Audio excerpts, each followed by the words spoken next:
There's this one cartoon I remember watching over and over as a kid, and I adored it, and I spent years and years looking for it. And the other week, I finally found it.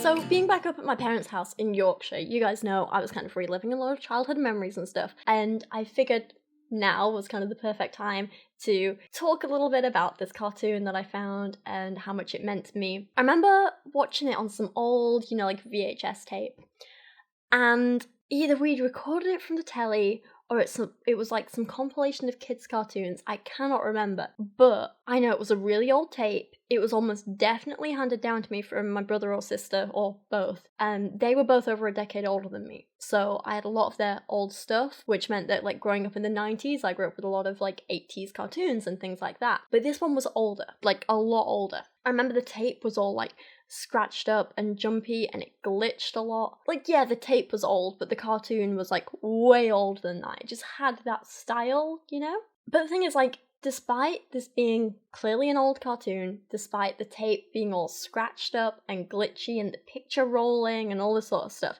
and despite watching it on this, like, tiny little box TV with, like, faded colours, I just remember this cartoon being so special, just magical. The music, the animation, the characters, the story, the setting. I had, like, little glimpses in my head of what it was, and just that feeling when you watch it of, like, I'm watching something special. That's what I had with this, and this is what I spent the last, 10 years searching for. And like I say, I finally managed to find it. The cartoon I'm referring to was a short 9-minute animation made in the 1930s titled Somewhere in Dreamland. It was part of Max Fleischer's Color Classic series, and even to this day, I think it is one of the most magical things I have ever watched. And watching it back now as an adult, there are parts that are so heartbreaking, but I still find it so wonderful, and that feeling of, like, magic is still there, and that's kind of why I wanted to share it with you today. I don't want to sound like a grumpy old woman, but watching cartoons like this and comparing it to some of the animated TV series that I see my 5-year-old nephew watching today kind of makes me feel a little bit sad, because there's no comparison. They're just not the same. I mean, like, the cartoons and stuff that are produced today for kids, they're often fun, they're often well made, they're often educational. Not all. Some are pretty bad. But on the whole, yeah, they're pretty decent. But I don't know any of them that could elicit such a strong emotional reaction in a kid as this one did with me when I was tiny. But of all the cartoons being made today, how many of them are going to have individual episodes that are going to be remembered by kids 20 years from now when they're all grown up? How many of these cartoons are still going to be spoken about 80 years on after they've been made? I don't know, maybe a few. Probably a few. I know there's still some good stuff out there being made, but I guess what I'm trying to say is I think a lot of these old cartoons from the 20s and 30s and 40s were pretty special. But in particular, this one is something I think I'm always going to remember and always going to treasure. Careful. Oh, Kyra Bean. What you doing standing on my laptop? Oh, a pickly one. Oh, pickly one. What are you doing, Beast? What are you doing? You silly girl. Oh, you silly girl. I know. Go on then. Go for play. Do you want to go find Bone? Go on. You be careful. So, genuine concern I had while making this video was that I don't want to kind of like go too deep with my analysis of this little animation. I don't want to analyze it frame by frame and like go into all this like depth with it, because I don't want to ruin the magic. I'm not going to be analysing it frame by frame, I'm not going to be going too deep, I'm just going to be focusing on the story, the setting, the music, the overall feel of magic and wonder and hope in this short clip. But before we jump into talking about the cartoon itself and showing you some clips, which I really, really hope I don't get copyright striked for, I want you to head down to the comment section right now and let me know what cartoons or TV or films or music or even books were special to you as a kid.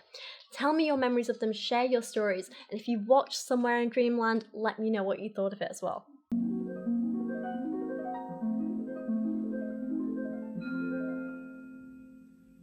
see you somewhere in Dreamland, somewhere in Dreamland tonight.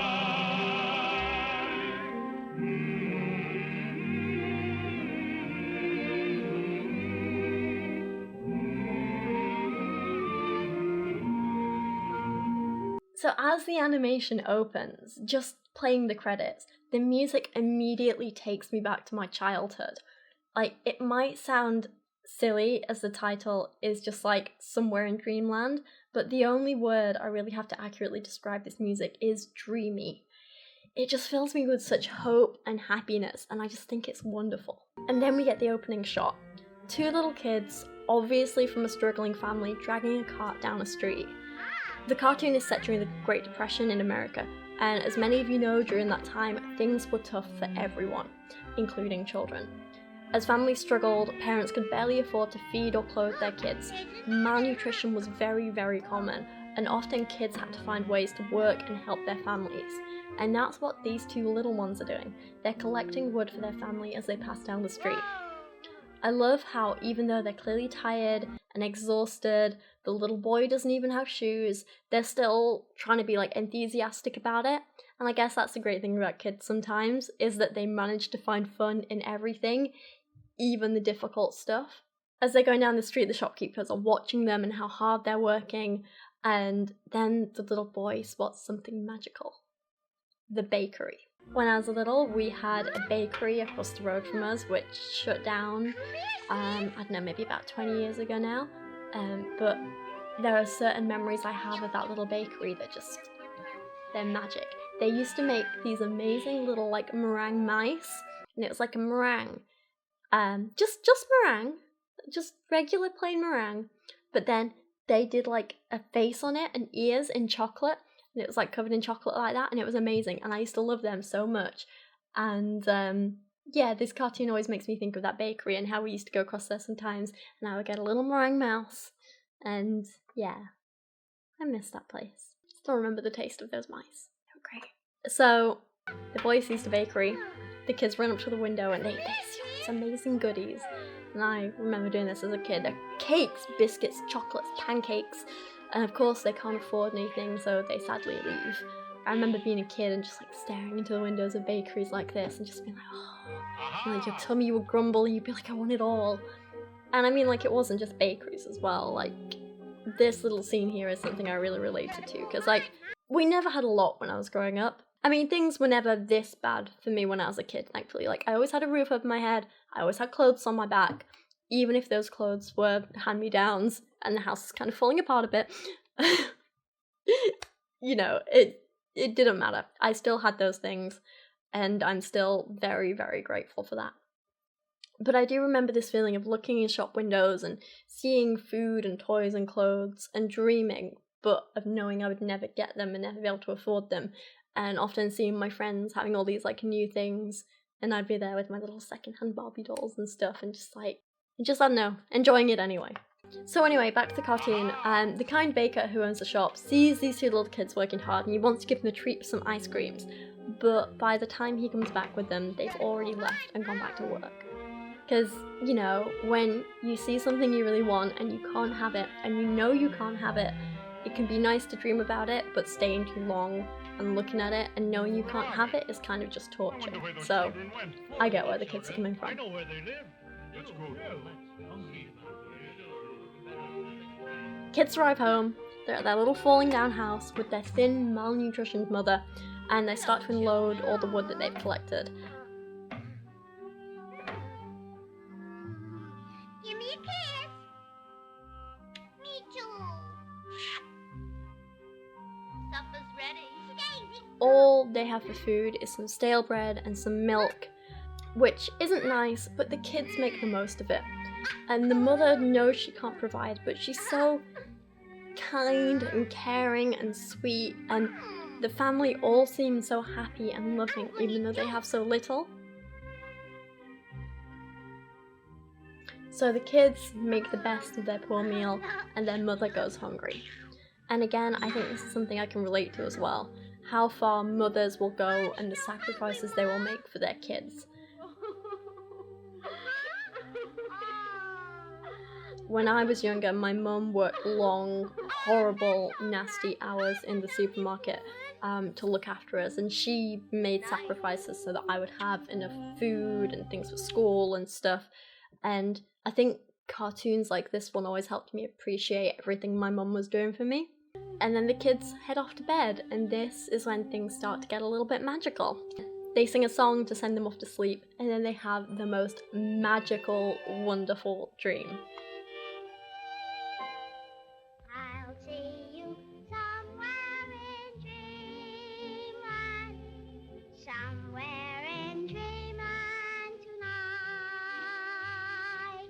Over a bridge made of moonbeams, we'll find the clouds are silver light. Each little star is a castle, shining a welcome so bright. Dreams will come true for me and you, somewhere in Dreamland tonight.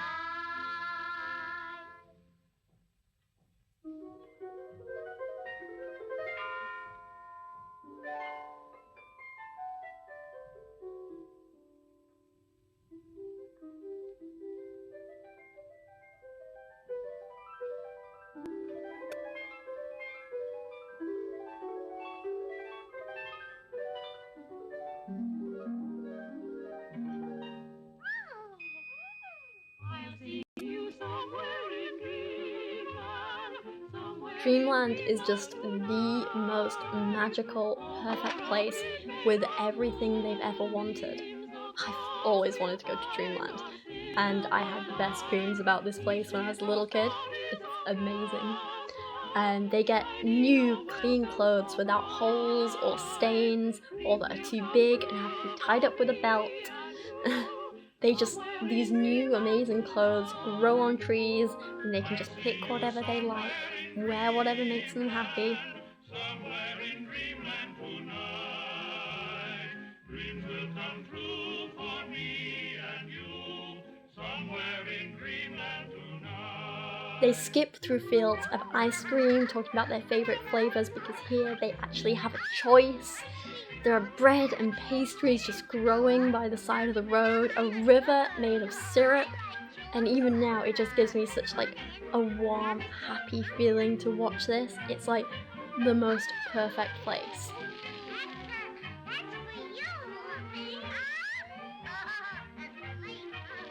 If you ask me to describe what like a paradise or heaven would look like, I would say this every time. I do genuinely wonder if perhaps cartoons like this were part of what inspired Roald Dahl 30 years later when he was writing Charlie and the Chocolate Factory. Scenes like in the chocolate room and stuff do remind me of Somewhere in Dreamland, and I do wonder if maybe that played a part. Maybe not. Maybe I'm just making it up, but you know, there's that. Oh, and then this scene, right, with the cake and cookie carousel, like, oh, I think this scene here might be responsible for my lifelong love of carousels. I adore them. Literally every time I see a carousel, especially the gorgeous old-fashioned carousels with the beautiful painted horses, like, I have to ride it. Have to, every time. Then they go through fields of popcorn, and this scene is so adorable, it's nearly enough to make me want to try popcorn again, even though I know I hate it. But look how cute it is! It's so sweet! And look how much fun they're having, and like, oh my god, can you imagine being literally showered in sweets and snacks? It's heaven, just literally heaven.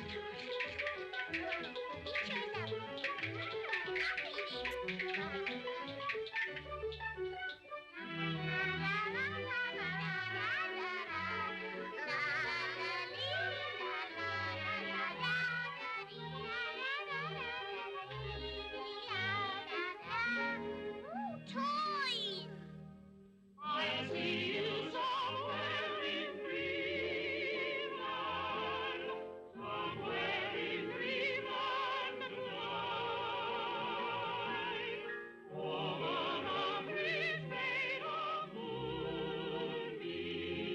And finally they reach toys and they play, and they clamber up onto their beds, which are a stark contrast to their actual beds at home. These ones have real blankets without holes, their mattresses are solid enough to bounce on, they aren't rickety and falling apart.